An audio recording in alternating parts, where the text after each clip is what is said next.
Selamat berjumpa bersama saya dalam acara Serambi Religius dari Bandara Gawayantana Larantuka, Flores, Nusa Tenggara Timur. Saya mengucapkan selamat bertemu, semoga semua dalam keadaan sehat walafiat. Hari ini tanggal 8 September, Gereja Katolik merayakan pesta kelahiran Santa Perawan Maria. Bacaan yang akan kita renungkan diambil dari Injil Matius bab 1 ayat 1 sampai dengan 16, dilanjutkan dengan ayat 18 sampai dengan 23. Anak yang ada di dalam kandungannya adalah dari Roh Kudus. Inilah silsilah Yesus Kristus, anak Daud, anak Abraham. Abraham memperanakan Ishak, Ishak memperanakan Yakub, Yakub memperanakan Yehuda dan saudara-saudaranya. Yehuda memperanakan Peres dan Sera dari Tamar. Peres memperanakan Hesron, Hesron memperanakan Ram.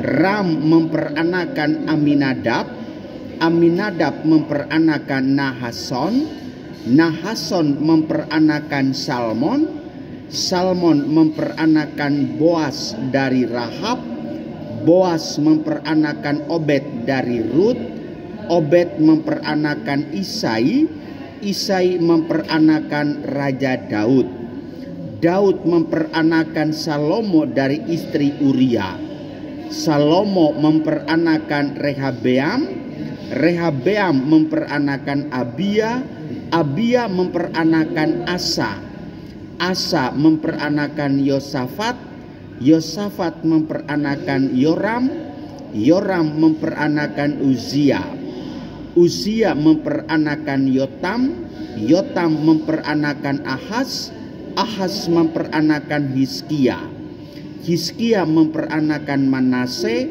Manase memperanakan Amon, Amon memperanakan Yosia, Yosia memperanakan Yekhonya dan saudara-saudaranya pada waktu pembuangan ke Babel.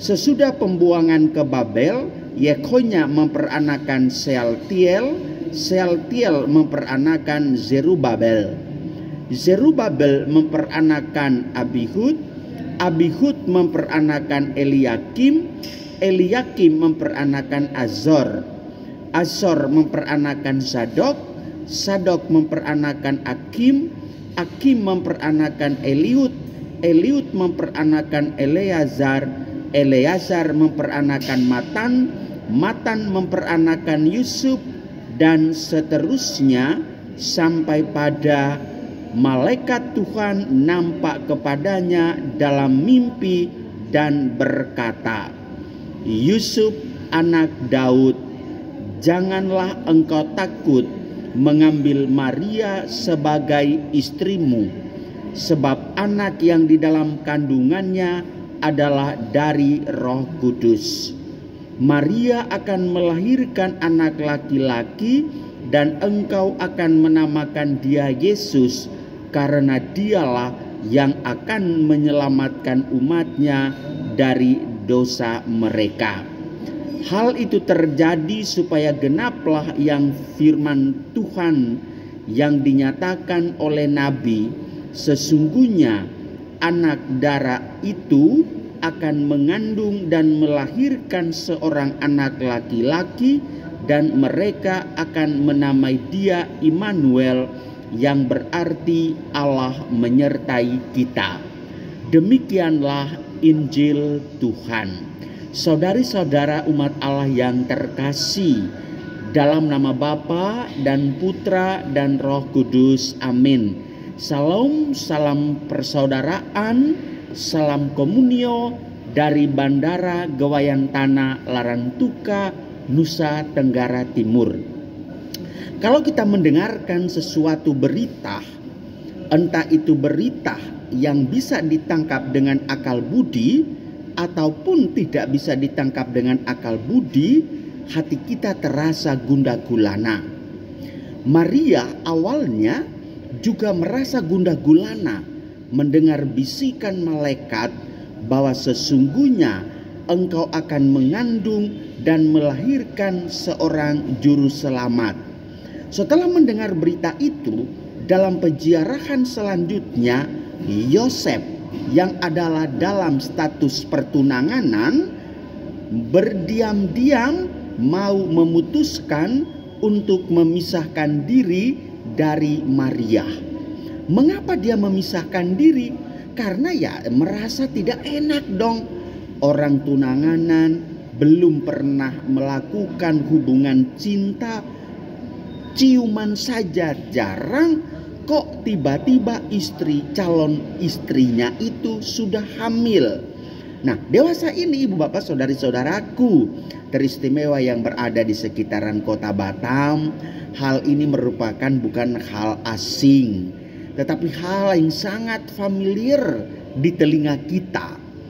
Saya sendiri sebagai pastor memberkati pernikahan teristimewa di paroki pinggiran kota Batam, bahwa orang yang sudah menikah, dia entah menikah secara agama Protestan atau kumpul kebo, itu merupakan hal yang lumrah dan sangat-sangat sering terjadi. Bayangkan saja, selama 3 tahun saya berada di paroki pinggiran kota Batam, dekat pelabuhan Jembatan Barelang, Batam Rempang Galang, saya baru memberkati pernikahan yang baru mau hidup bersama itu baru 3 pasang selama 3 tahun. Selain daripada itu, sudah memberkati pernikahan di agama Protestan atau di agama non-Katolik lainnya. Dan hal itu hal yang lumrah. Sedangkan Maria dalam keadaan bertunangan tiba-tiba hamil. Ya, Yosef berpikir, daripada saya menanggung aib, daripada saya menderita malu dengan lingkungan sosial Yehuda yang sangat ketat dengan adat istiadatnya, mendingan saya memisahkan. Tapi puji Tuhan, diam-diam malaikat datang dalam mimpi dan mengatakan, janganlah engkau takut mengambil Maria sebagai istrimu, sebab anak yang di dalamnya itu, plus tambahan mohon maaf, bukan berkat hubungan selingkuh dengan laki-laki lain, tetapi dari Roh Kudus. Maka terpujilah engkau dan bersyukurlah kepada Tuhan, karena Anda juga termasuk orang pilihan Allah untuk menjadi bapa angkatnya Tuhan Yesus, hidup bersama Maria, memelihara, merawat, membina Yesus Kristus sampai pada menjalankan kuasa juru selamat hingga wafat dan bangkit kembali. Dan syukur kepada Tuhan, mimpi itu dilaksanakan oleh Yusuf. Dan hari ini kita mengenang kelahiran Bunda Maria. Hal ini tidak membicarakan lebih jauh tentang Maria bagaimana kelahirannya, hanya digambarkan gambaran warisan keturunannya. Dari sekian banyak keturunan, ada di dalamnya adalah Maria.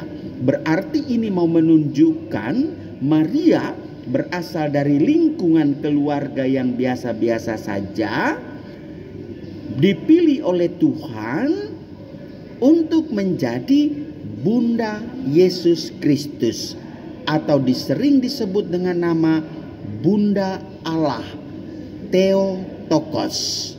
Dan dengan demikian berbanggalah kita yang dalam agama Katolik memiliki seorang bunda.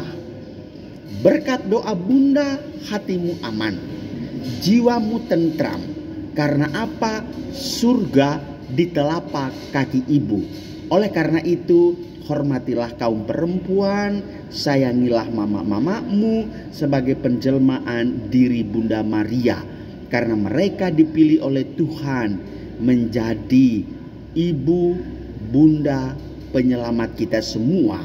Dan Maria sungguh menjadi bunda Tuhan Yesus dan menjadi bunda kita. Jangan tinggalkan Bunda Maria, tekunlah berdoa rosario, percayalah mujizat Tuhan sungguh nyata bagimu. Dan seperti dikatakan kepada Santo Yosef, jangan takut, Allah menyertai kita semua. Amin. Dalam nama Bapa dan Putra dan Roh Kudus. Amin.